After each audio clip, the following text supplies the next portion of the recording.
오늘 함께 보실 하나님 말씀 갈라디아서 3장 22절입니다. 갈라디아서 3장 22절 한 절만 우리 같이 읽읍시다. 다 같이 시작. 그러나 성경이 모든 것을 죄 아래에 가두었으니 이는 예수 그리스도를 믿음으로 말미암는 약속을 믿는 자들에게 주려 함이라. 아멘. 약속을 주려 함이라 그랬습니다. 예수 믿는 자들에게 예수 믿음으로 말미암는 약속이 있다는데 그 약속이 어떤 것인지 한번 살펴봅시다. 설 연휴 즐겁게 잘 보내셨습니까, 여러분? 자, 이제는 정신을 차리고 할 일에 집중하십시다. 내가 무엇을 해야 되는지. 지금 이 시간은요, 예배에 집중할 시간입니다. 예배. 지난 연휴 어떻게 보내셨든지 다 잊어버리시고 예배에 집중할 수 있기를 바랍니다. 우리 할인이는 들어와 있는가 모르겠는데 온라인 예배. 오늘 예배에 함께 하신 성도들과 그리고 또 온라인으로 참여하는 우리 성도님들을 환영합니다. 사랑하고 축복합니다. 여러분들 가운데 하나님이 함께 하시고 또 무한하신 은혜로 여러분의 마음을 새롭게 하실 줄로 믿습니다. 또 부탁드릴 것은 나라를 위해 꼭 기도하십시다. 항상 여러분의 기도의 시간에 잊지 마시고 하나님의 의가 드러나고 그 이후에 하나님의 평안이 이 땅을 다스릴 수 있도록 그렇게 기도해 주십시오. 그리고 매우 혼란스럽잖아요. 혼란스럽게 생각되는 거지. 사실은 뭐 항상 혼란하지 않은 적은 없었지만 그 혼란을 틈타서 개인적으로든 아니면 집단적으로든 나라 전체로든 악한 세력이 장악하지 못하도록 기도로 또 깨어있고 함께 기도함으로써 이 땅의 악한 세력이 발붙이지 못하도록 그렇게 주장하고 하나님 앞에 간구하십시다. 하나님께서는 하실 줄로 믿습니다. 오늘 갈라디아서 말씀입니다. 갈라디아서 주제를 두 개의 단어로 그렇게 얘기하신 분들이 있어요. 자유와 은혜와 자유, 은혜와 자유, 자유와 은혜. 이렇게 두 단어로 표현을 합니다. 은혜의 반대말을 행위라고 하죠. 혹은 보상이라고 할 수도 있겠습니다. 보상. 또 자유의 반대말은 억압이라고 하죠. 억압. 그렇게 생각해 보십시다. 은혜의 반대말을 행위라고 한다는 것, 혹은 여러분이 구원받았다. 그러면 그거는 여러분이 착하게 산 보상이 아니라 전적으로 하나님의 은혜 때문이라. 그런 뜻이죠. 죄는 여러분을 억압합니다. 벗어나려고 해도 벗어날 수가 없어요. 중독과 같습니다. 중독이 마치 내가 이거 안 돼, 나 다시는 안 하고 싶어, 안 해야 되겠어. 그래도 자기도 모르게 하게 되는 거하고 마찬가지죠. 죄의 세력이 그렇습니다. 갈라디아서 4장 8절에 보면 그런 삶을 종노릇이라고 표현합니다. 종노릇. 죄에게 억압당하고 있는 그런 상태. 그의 죄에 종노릇한다. 그러면 종노릇은 자기가 마음대로 못하는 거죠. 자기 삶을 주인이 시키는 대로 하는 거예요. 종에게는 계획이라는 게 있을 수가 없습니다. 그리고 자유 있을 수 없습니다. 주인이 시키는 대로 하는 거죠. 그러니까 죄에게 매여 종노릇하는 사람들은 죄가 시키는 대로 한다. 그렇게 표현하고 있습니다. 그 표현을 그대로 받아들이는 게 매우 중요해요. 그걸 해석하려고 하지 말고 우리 민족이 옛날부터 무당과 점쟁이의 말을 듣고 그 말에 따라서 살았습니다. 그러니까 그들에게 종노릇 했죠. 지금은요. 여전히 그런 것을 우리가 볼 수 있습니다. 그들의 말에 따라서 살아가는 그 우리 조상들의 죄를 그대로 계속 범하면서 살아가고 있습니다. 그 결과 어떻게 됐습니까? 나라는 망했고 국민은 혼란과 좌절에 빠졌습니다. 지금은 어떻습니까? 지금도 여전히 그렇다는 것을 하나님이 드러내셨습니다.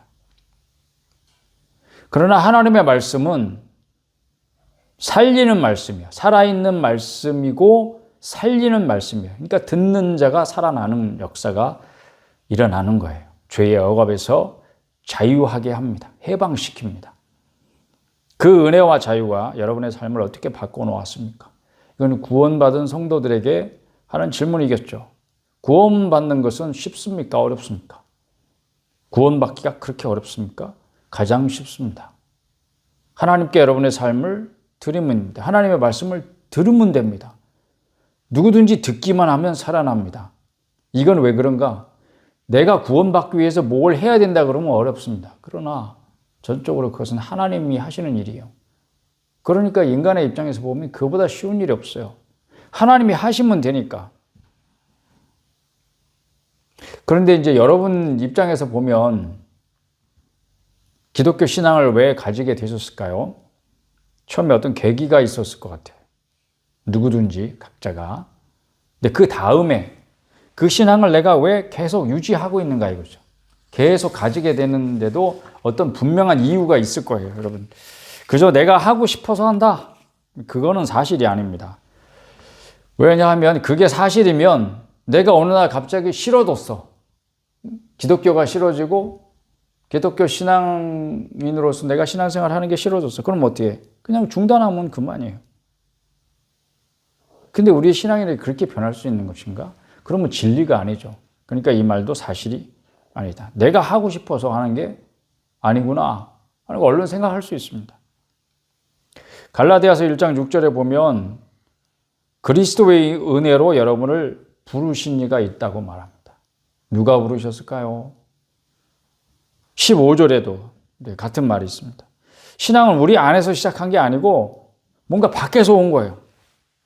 부르심이 있습니다. 택하심이 있습니다. 하나님의 택정함을 입어서 은혜로 구원받은 사람은 감격이 있습니다. 감격. 그게 리얼리티예요. 그러니까 신앙에 뭔가 이게 무슨 헛된 곳을 쫓는가, 뭐 구름 잡는 이야기인가, 실제가 없는 어떤 것을 상상 속에서 이렇게 상상하면서 그 상상한 것에 나를 맡기고 그것을 쫓아가는 것이 아닙니다. 우리의 신앙에는 리얼리티가 있어요. 실제가 있다고요. 그러니까 그 이후로 사람이 어떻게 바뀌냐면 그 은혜에 어떻게 보답할까 하는 삶을 살아가게 돼. 그게 구체적으로는 죄를 슬퍼하게 되는 거예요. 그리고 미워하게 됩니다. 마치 하루에 2갑씩 담배 피던 사람이 어느 날 갑자기 담배 연기가 너무 냄새 맡기가 싫어지고 너무 쓰게 느껴져가지고 그걸 버려버리게 돼. 그리고 그날 이후로 끊게 되는 거죠. 그러면 담배를 그렇게 해서 끊게 된 사람은 그냥 난 담배 끊었어 이 정도가 아니고 그걸 싫어하게 돼요. 미워하게 됩니다. 연기 냄새만 맡아도 싫어하게 되고 담배 피는 사람도 싫어하게 됩니다. 왜? 그게 지긋지긋하고 그게 미우니까, 그게 싫으니까 이렇게 된단 말이죠. 그래서 구원받은 사람은 자기가 죄에 매여서 종노릇 했었다는 사실이 그게 깨달아지고 그게 무슨 의미인지 알아지고 그리고 내가 거기서 그 억압에서 벗어났다는 게 이게 믿어지니까 이게 깨달아지고 알아지고 믿어지는 거잖아요. 믿어지고 깨달아지고 알아지고 뭐 하여튼 그게 모든 것들이 나한테서 일어나. 그러면 어떻게 바뀌느냐? 이게 미워지게 되는 거예요, 죄가. 그전에는 그 안에서 살고 싫든 좋든 죄를 지으면서 물 마시듯이 밥 먹듯이 그 안에서 살고 시키는 대로 하고 오히려 그것을 즐기기까지 하고 그랬던 사람이 그게 어느 날 미워지는 거예요. 싫어지는 거예요. 그 짓을 하는 사람들조차도 싫어지는 거예요. 그 다음에는요. 그럼에도 불구하고 내 안에 여전히 죄성이 있음을 발견하고 그래서 자기 자신이 죄의 모습을 여전히 가지고 있다는 것에 대해서 슬퍼합니다. 그리고 좌절하죠. 나는 하나님의 은혜로 구원을 받았음에도 여전히 죄의 모습을 가지고 있구나 라고 하는 사실에 대해서 혼동하기 시작합니다. 그리고 나는 여전히 죄인일 수밖에 없는가 라고 가슴을 치면서 자신의 모습을 가슴 아파합니다. 실제로 일어나는 일들이에요, 이게. 그러나 그때 하나님의 용서를 받아들입니다. 그걸 느껴야, 그거를 실감해야 하나님의 용서가 실제가 되니까, 실제로 느껴지니까 하나님의 용서가 나는 흠이 없는 사람이야. 나는 착한 사람이야. 세상 나같이만 살아봐.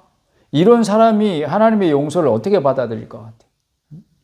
헌 종이짝 아니면은 그저 자기 옷에 묻은 뭔가 더러운 약간 티 같은 것을 닦아내는 물티슈, 그러면 그렇게 닦아내면 그 물티슈 어떻게 돼요? 쓰레기통에 버려버리지. 하나님의 용서가 그렇게 쉽게 느껴질 수밖에 없다고. 그러나 죄라는 것이 어떤 실제가 있는지, 그리고 자기가 죄인이라는 것이 어떤 의미인지 깊이 깨닫는 사람은 하나님의 용서가 그렇게 가볍지 않을 거예요. 그러니까 감격 속에 그 용서를 받아들이죠. 그런 은혜를 나에게 주신 하나님께 무한하게 감격합니다. 그리고 그 다음에 은혜에 보답하는 삶을 살고자 하는 마음을 가지게 되죠. 이게 믿음이 가지고 있는 지적이고 정서적이고 의지적인 요소입니다. 그런 모든 것들이 다 드러나야 내가 참된 믿음을 가졌다 할 수 있죠. 그리고 이 같은 일들을 한 번에 이루어지는 것이 아니고 계속 반복합니다. 평생 반복하죠. 이게 신앙의 전 과정이고 핵심이고 모든 것입니다. 내가 그 안에 들어와 있는지 확인하십시오. 누가복음 15장에 보면 돌아온 탕자의 비유가 있습니다. 예수님이 하신 비유가 아주 재미있는 말씀이죠. 이야기는 어떤 건지 아시죠? 어떤 사람한테 두 아들이 있었는데 둘째가 어느 날 아버지한테 와서 이러는 거예요. 아버지, 나한테 돌아올 몫을 좀 미리 주시면 안 될까요? 근데 아버지가 진짜 그 살림을 각각 나누어 줬답니다. 그러니까 동생한테만 준 게 아니라 형한테도 줬다는 이야기죠. 근데 형은 아버지를 안 떠나고 며칠 안 돼서 그 둘째가 재물을 다 모아가지고 갑니다. 먼 나라를 가요. 이왕이면 멀리 떠버립니다. 뭐 하고 싶었을까요? 자기가 맘대로 살고 싶어서죠. 아버지 눈치 안 보고 아버지 눈치 보고 사는 게 싫었나 봐요. 그러니까 멀리 간 거예요. 그런데요, 자기 마음대로 살다 보니까 이게 어떻게 돼요? 일은 안 하고 놀고 먹고 재산을 탕진한 거예요. 굶어 죽게 생겼을 때 비로소 아버지 생각을 하죠. 아이고, 아버지 집에는 품꾼들도 이렇게 굶지는 않는데. 돼지를 치면서 같이 놀던 친구 중에 돼지 키우는 놈이 하나 있었나 봐요. 그 친구한테 붙어서 이제 빌어먹고 살고 있는데 돼지 사료도 제대로 먹을 수가 없을 정도로 지금 그 나라도 가뭄이 들고 이제 굶어 죽게 생겼을 때야 비로소 아버지 생각을 하는 거죠. 근데 저는 그게 은혜라고 생각해. 이 비유의 핵심이라고 생각해. 사람이 고통을 왜 당하는가? 왜 고통이 존재하는가? 그 이유는 몰라요. 모르지만 사람이 고통스러울 때, 그리고 그 고통에서 스스로 벗어날 수 없는 지경이라는 게 스스로 깨달아질 때야 비로소 뭔가 돌아보는 존재가 있다. 생각나는 존재가 있다. 그걸 아버지라고 표현하는 거죠, 아버지. 아들은 어떻게 하고 돌아옵니까? 아버지 나왔어요! 뭐 이럴 수가 없죠. 자기가 한 짓이 있는데. 그러니까 아유, 나는 아들 자격은 없고 그저 품꾼의 하나로 봐주시면 다행입니다. 내쫓지나 않으셨으면 좋겠습니다. 이런 마음으로 비실비실 찾아오죠. 그러나 아버지는 어떻게 대합니까? 그 아들을 껴안고 입 맞추고 목욕시키고 돌아온 아들을 위해서 잔치를 베풉니다. 잔치. 죽은 줄 알았던 아들이 살아 돌아온 것. 이게 아버지의 기쁨입니다. 우리가 무엇을 해가지고 하나님 아버지를 기쁘시게 할까요? 그런 마음이 있어요. 구원받은 성도들은 하나님을 아버지라고 부르는 그런 특권을 받았죠. 왜? 자녀의 권세를 하나님 아버지께서 주시니까. 그래서 하나님을 기쁘시게 하고자 하는 그런 마음이 다 있어요. 그러나 무엇을 해가지고 하나님을 기쁘시게 하겠냐고요, 여러분. 하나님의 기쁨은 무엇이다? 하늘 아버지의 기쁨은 여러분이 돌아온 것이 아버지의 기쁨. 그러니까 누군가가 아버지께로 돌아오는 것이 하나님의 기쁨이에요. 그래서 구원받은 여러분을 통해서 하나님 아버지는 또 누군가를 돌아오게 하실 생각을 하시면서 기뻐하십니다. 갈라디아서 하면서 왜 탕자의 비유냐. 갈라디아서 1장에 보면 바울이 자기가 바로 돌아온 탕자라고 고백하고 있으니까. 내가 전에 어떤 사람이었는지 너희들도 알지? 내가 바로 교회를 박해하던 사람이야. 교회가 이 땅에서 없어져야 된다고 생각하고 박해하던 사람이야. 그런데 바로 그런 나를 하나님이 아들로 받아들이셨어. 돌아오라고 말씀해 주셨어. 내가 바로 돌아온 탕자야, 그거죠. 그리고 갈라디아서 내용 자체가 또 집 나간 다른 탕자들을 향한 외침입니다. 돌아오라는 외침입니다. 아버지께서 부르신다, 돌아와라. 아버지가 너를 용서하셨다.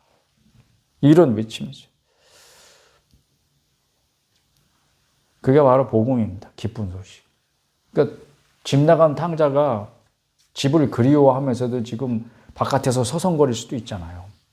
근데 그런 탕자들한테 기쁜 소식은 무엇입니까? 아버지가 너를 용서하셨다.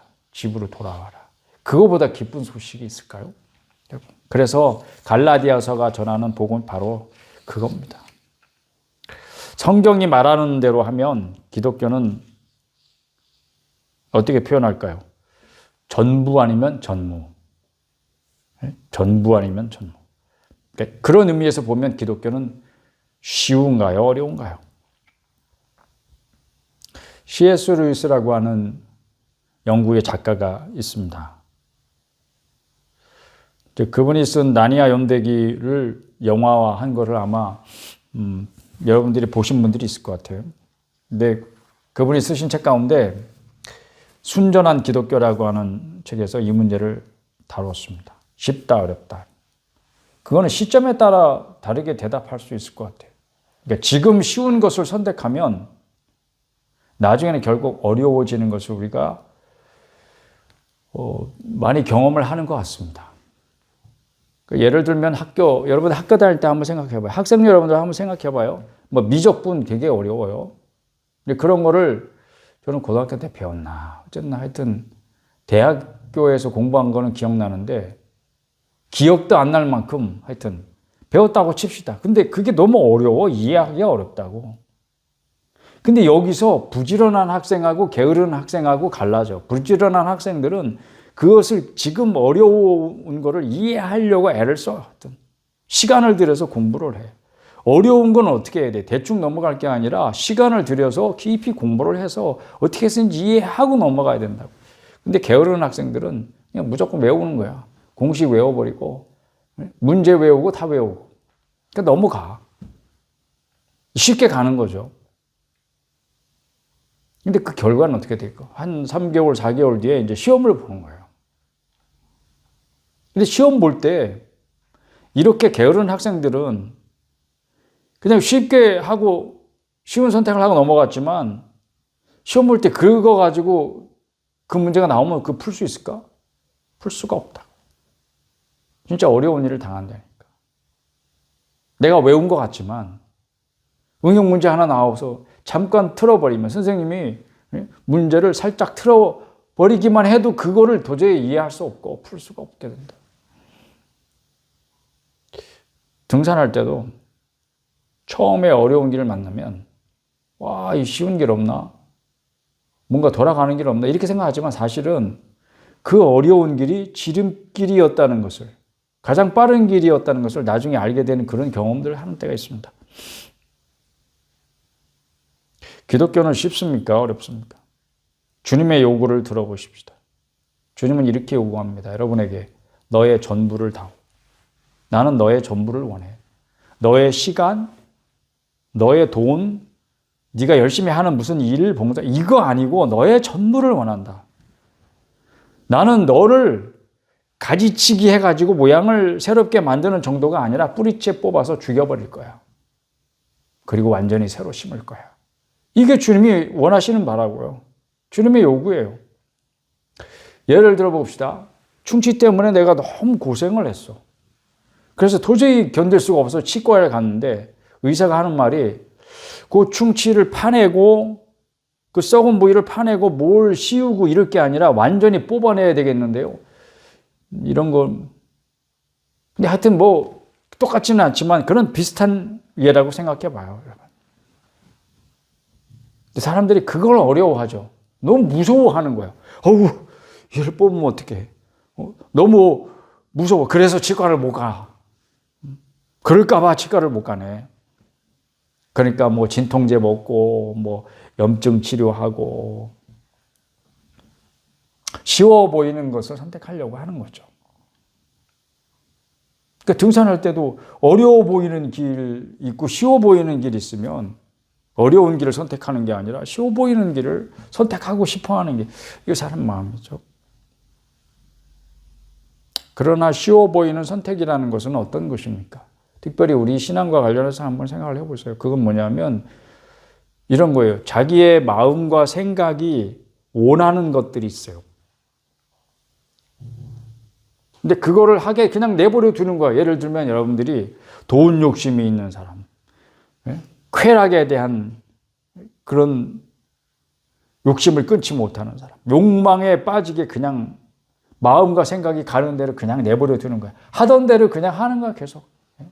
도박을 즐기던 사람들은 그저 여전히 도박을 즐거워하고, 술을 즐기던 사람들은 여전히 술을 즐기면서, 그렇게 하면서 동시에 신앙생활을 잘하겠다? 하나님 앞에 정직하고 순결하고 경건하고 겸손하고 그런 거룩한 사람이 되겠다? 성경은 그런 일이 가능하다고 보는 거예요? 불가능하다고 보는 거예요? 불가능하다고 보는 거죠. 기독교는 사실 이제 이게 전부예요. 그게 뭐냐면 하나님은 여러분의 전부를 원합니다. 여러분이 자기 전부를 드리면 하나님은 원하는 모든 일을 하시며 하나님이 여러분의 모든 삶을 돌보시겠다고 하는 약속입니다. 다른 게 없어요. 근데 그게 아니면 모든 게 무의미한 거예요. 여러분들이 기독교인으로서 신앙생활을 하면서 하게 되는 일들이 뭐예요? 여러분들이 예배를 드리고 봉사를 하고 선교를 하고 교회를 부흥시키고 새로 짓기도 하고 조금만 돼서 더 큰 데로 옮겨가고, 와, 이런 일들이 막 자기의 신앙생활 가운데 일어나면 막 뭐가 되는 것 같고, 막 그런 모든 것들이 다 무의미한 것입니다. 아무 의미가 없어요. 지금 어려운 쪽을 택하시기를 바랍니다. 그러면 그게 지름길이었음을 결국 알게 될 것입니다. 기독교는 이게 다하고 다른 목적이 없어요. 하나님이 이 일을 위해서 인간이 되셨어요. 그리고 이 우주는 이 일을 위해서 창조되었어요. 성경이 말하는 것을 요약하면 그거 같아요. 뭐 다른 게 없어요. 하나님은 여러분의 전부가 되기를 원하십니다. 그리고 뭘 요구해요? 우리에게 너의 전부를 원한다. 그러니 자신을 전부 하나님께 드리십시오. 이게 무슨 의미인지 잘 감이 안 오시는 분들은 위에서 잠깐 부연 설명을 또 한다면 이게 하나님의 우상이 잘 들리셔야 되는데 하나님이 나는 너의 전부를 원한다 이런 음성을 여러분들이 들으시기를 바라요. 못 들은 척 하지 마시고 이거 어려운데 이게 아니고 에스더 얘기를 잠깐 해볼게요. 에스더가 이제 모르드게와 사촌이죠. 모르드게와 그의 그 동족인 유다 민족이 그 페르시아 안에서 전부 전멸당하게 생긴 큰 위기를 만났을 때 모르드게가 에스더 왕비에게 부탁하죠. 왕에게, 야, 우리가 죽게 생겼다. 왕에게 가서 제발 우리 살려달라고 부탁 좀 해라. 근데 왕이 먼저 부르기 전에 나가면 누구든지 죽어요. 그건 왕이라도 저라도 예외가 아니에요. 그만큼 왕이 엄청나게 두려운 존재예요. 왕 앞에 함부로 나간다는 거는 뭐 남편과 아내의 사이니까 뭐 허물 없이 그런 게 아니란 말이에요. 그런데 어떻게 하고 나갑니까? 3일간 금식하고 기도하고 마음으로 준비하면서 하나님 앞에 도우심을 구하고 나를 위해서 기도해 주세요. 이렇게 하고 죽으면 죽으리이다 하고 나가는 거예요. 자신의 전부를 버리고 나가는 거예요. 자기의 모든 것을 걸고 나가는 거예요. 이거 내가 죽게 되면 죽지 뭐. 다른 길이 없어요. 그러니까 자기가 죽을 각오를 하니까 어떻게 돼? 가능해지는 거예요, 이게. 도저히 불가능해 보이는 일. 그 전에는 내가 모든 것을 걸지 않았을 때는 이게 두려운 거예요. 앞에 나가는 게 두려운 거예요.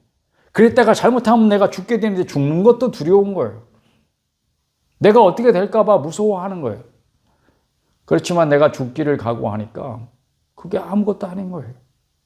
그래서 나아갈 수 있게 되는 거죠. 그리고 그 후에는 여러분이 아시는 바대로 이루어지는 것입니다. 죽으면 죽으리이다. 죽음과 함께 자기의 모든 것을 걸고 나아가는 거죠. 하나님 앞에 나아가는 자가 바로 이렇게 나아갈 때 하나님께서 그 모든 것을 돌보시겠다고 하는 약속이 믿는 자들에게 주어지는 약속인 줄로 여러분 믿으시길 바랍니다. 이게 하나님께 자신의 전부를 드리는 거예요. 빼놓지 말고. 이것을 믿음으로 받아들이면 뭐가 달라집니까? 하나님 외의 모든 것은 아무것도 아니게 됩니다. 하나님만이 영원하고 그 외의 모든 것은 다 일시적이고 지나가는 것입니다. 이게 왜 중요하죠? 하나님 외에는 신경 쓰지 마세요. 제가 드리는 이 말이 바로 그런 의미입니다. 이게 우리의 믿음의 핵심이고 이게 전부예요. 그러니까 하나님을 제대로 아는 것이 왜 중요한가? 하나님이 어떤 분이신 줄 안다는 것은 하나님이 나에게 무엇을 하셨는지를 알고 그 하나님께서 나에게 전부를 주신 분이신지를 알고 나의 전부를 원하시는 분인지를 알게 되는 거예요. 그러면 하나님 외의 모든 것들은 더 이상 신경 쓸 일이 없게 되는 거예요. 그래서 그냥 지나가게 할 수 있는 거예요. 이걸 뭐 마음 수련을 하고 마음을 챙기고 뭐 도를 닦고 그렇게 해서 도달하게 되는 어떤 깊이 있는 그런 지식이 아니라고. 이 지식은 사람이 구원해낸 것이 아닙니다. 밖에서부터 온 거예요. 그걸 계시라고 하죠. 갈라디아서도 보니까 1장 1절부터 12절에도 그렇고 2장 2절에도 그렇고 계시라고 하는 말을 위해 계시가 뭐예요? 내가 생각해낸 게 아니야. 그러니까 내 신앙도 그냥 내 마음속에서 어느 날 내가 이렇게 해서 살아서 되겠는가? 어디 인생이 정말 무엇인지 바르게 사는 길이 무엇인지 자기가 찾아가서 어떤 결론에 이르는 것이 아니고 외부로부터 주어진 거예요. 이 지식이.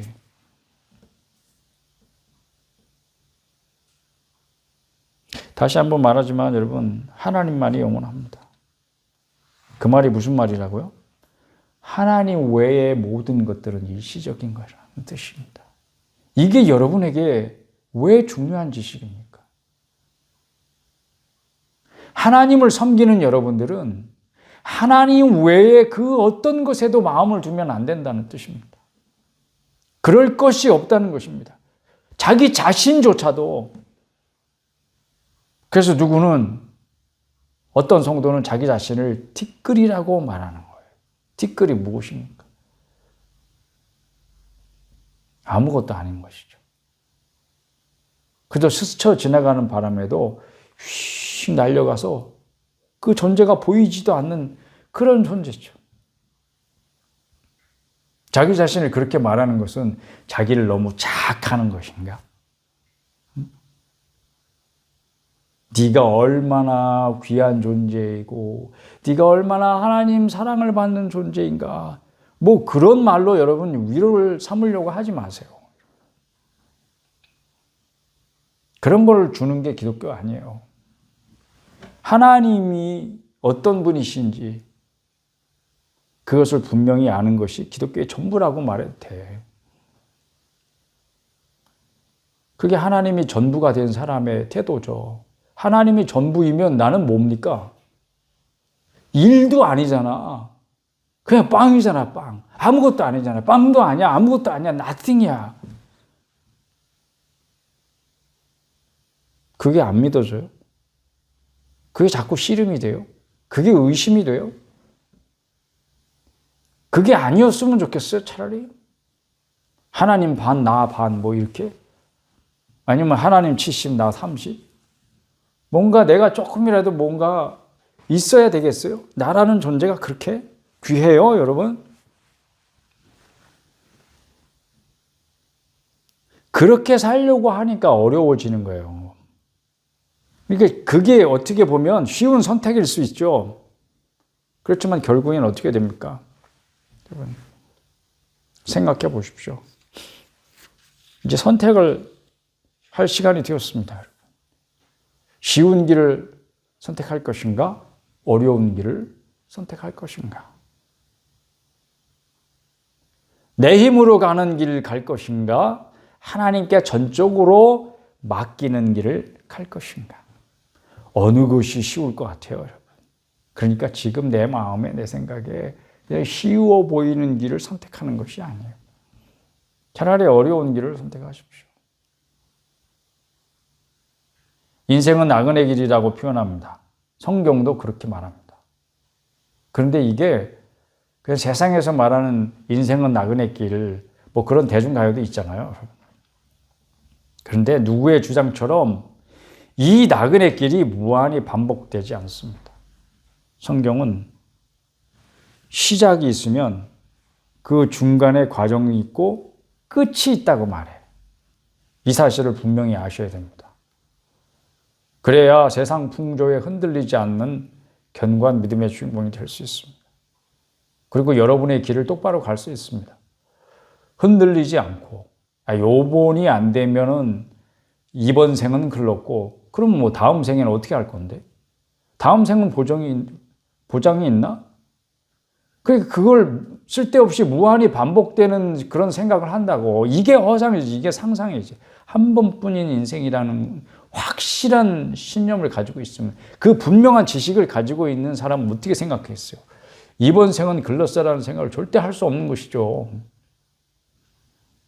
하나님이 여러분에게 원하신 것이 결코 쉽다고 제가 말하는 건 아니에요. 그러나 여러분이 쉽다고 생각하는 길은 사실은 불가능한 길이라는 그런 얘기를 제가 하고 있는 거예요. 알곡과 가라지가 같이 창고에 들어갈 것이라고 생각하는 게 여러분 생각이에요. 근데 그 일은 결코 일어나지 않는다고 성경이 말하고 있어요. 알곡을 거두어 들여서 추수꾼들이 창고에 들이기 전에 가라지를 먼저 거두어서 불에 던질 거래요. 절대 같이 갈 수 없어요. 마음과 생각이 욕구를 충족시키고자 별짓을 다 하면서도 하나님 앞에 정직할 수 있다고 착하고 겸손한 척 하면서 그렇게 신자가 되는 길은 가능하지 않는다고요. 불을 견디지 못하는 것을 가지고는 결코 하나님의 나라를 유업으로 받을 수 없다고요. 이게 성경이 우리에게 분명히 말해주고 있잖아요. 그 경고에 귀를 기울이시기를 바라니. 여러분, 하나님의 요구에 귀를 기울여 들어보세요. 하나님 음성을 여러분은 들을 수 있습니다. 들을 수 있게 말씀하시잖아요. 정직한 마음을 가지고 성경을 펴들고 읽기 시작하십시오. 그 가운데 분명히 여러분에게 주시는 하나님의 말씀이 있습니다. 그리고 그 말씀대로 믿는 자에게 주어지는 약속이 있습니다. 그 일을 위해서 하나님이 사람이 되셨습니다. 그리고 자신의 전부를 주셨습니다. 자신의 전부를 주신 분이 여러분의 전부를 원하십니다. 그러니 하나님이 여러분의 모든 것이 되게 하십시오. 하나님께 자신의 전부를 드려서 하나님이 돌보시도록 하시기를 바랍니다. 이게 전부입니다. 어렵습니까?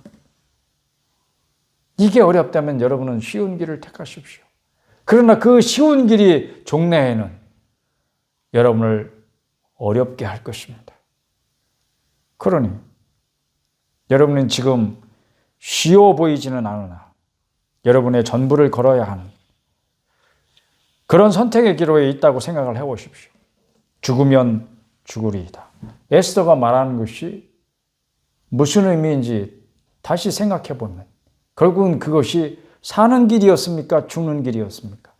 그게 결국은 사는 길이었음을 나중에 우리가 알게 되는 것처럼 오늘 죽기를 각오해야만 여러분들이 기독교 신앙을 받아들이겠습니까? 하나님이 요구하시는 일을 받아들이겠습니까? 그러면 죽기를 각오하십시오. 뭐 다른 길이 없습니다. 오직 한 길, 오직 예수, 오직 믿음. 그래서 오직이라는 말이 그래서 생겨나는 거예요. 그러니까 그 말이 가지고 있는 말이 어떤 의미인지 모르고 계속 앵무새처럼 외운다고 그게 나의 것이 되는 것이 아닙니다. 분명한 하나님의 음성을 여러분들은 오늘 들으셨고, 그리고 여러분이 하나님의 요구가 무엇인지를 분명히 아셨습니다. 이제는 어떻게 할 것입니까? 오늘이 지나가기 전에 여러분은 선택하시고 그것을 하나님께 고백하십시오.